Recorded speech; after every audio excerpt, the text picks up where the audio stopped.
இந்த உலக வாழ்க்கையெல்லாம் கொஞ்ச காலம் தான். கொஞ்ச காலத்துக்கு அப்புறம் அந்த வாழ்க்கையானது நிறையற்றது, நிரந்தரமற்றது, அது முடிந்து போகும். இதற்கு அப்புறமா வாழுற வாழ்க்கை நிலையான வாழ்க்கை. ஒன்று பாவத்தின் விளைவாக நரக தண்டனை அல்லது பாவ மன்னிப்பின் பலனாக வருகிற பரலோக நித்திய பெரு வாழ்க்கை. இதை இயேசு கிறிஸ்து சொல்கிறார், நான் தான் வாழ்வளிக்கும் மெய்யான அப்பம். என்னில் விசுவாசமாய் இருக்கிறவருக்கு இந்த நித்தியமான பேரின்ப பெருவாழ்வு கிடைக்கும்.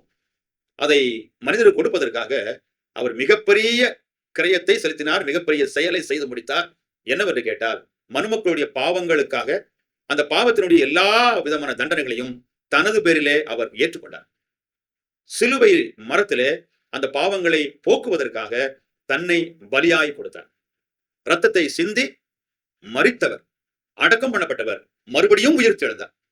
அந்த இயேசு கிறிஸ்து, அல்லல்களை நீக்குகிற இயேசு கிறிஸ்து, அக்கறை கொண்ட இயேசு கிறிஸ்து, அற்புதங்களை செய்கிற இயேசு கிறிஸ்து, நித்தியமான வாழ்வளிக்கிற இயேசு கிறிஸ்து. இவரை தவிர வேற யாரும் செய்ய முடியாது.